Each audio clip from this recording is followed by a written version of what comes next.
Grief is simply the normal and natural reaction to a loss. This loss can have been caused by more than 40 events in your life.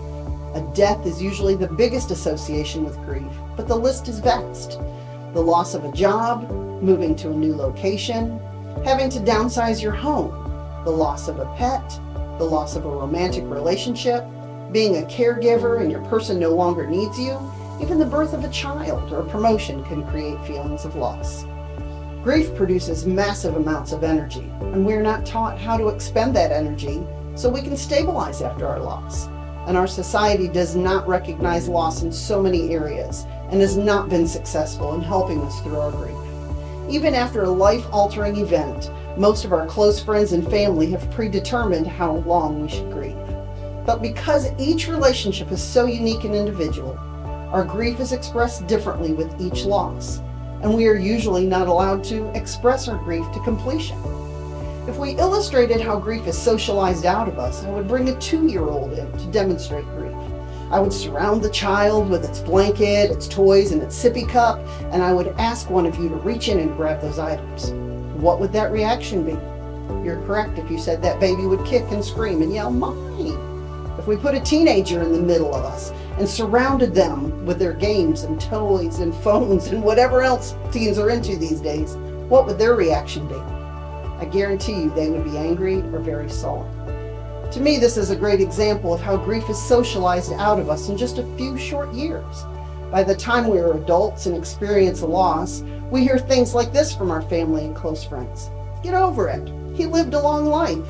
He's in a better place. You're lucky you had him for so long. You need to be strong for your kids. You're better off without her. You can have more children." And you could probably add to this list for the next 30 minutes. So what do we do when we experience grief and we don't feel we have the freedom to express our loss in a normal and natural way? I say find the space and time to express it.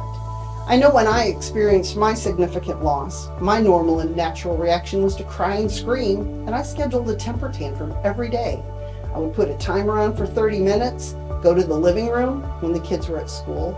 I laid on the floor and kicked and screamed and cried and threw pillows until I was spent and the timer went off. I was able to function for the rest of the day. I highly encourage you to find a rage room. This fantastic place allows you to be in a room and destroy items to a playlist of your choice of music and express your emotions by hitting, smashing, and throwing things. The energy that is spent smashing things is very therapeutic. Go for a walk through nature and spill your emotions out in voice. Take an axe and chop some woods. Hug a tree. Throw rocks into the water. Breathe deeply and allow nature to calm your spirit. Journal your emotions. Putting pen to paper is most therapeutic, but pounding on a keyboard would work as well. There were times in my journal that I would be so emotional that paper would rip under the pressure of my pen. When I read those journals now, it is so encouraging to see how far I have moved through my grief. However you choose to express your grief, I encourage you to express those emotions as soon as possible after your loss. One of my favorite sayings is when you express your emotions, they are allowed to pass. If you choose not to express them, you get to keep the grief, and eventually you will become stuck. Whatever your normal and natural reaction to your loss, I wish you time to express it. And I want to make sure that you know that I'm there to stand by you. Stay safe and take care of each other.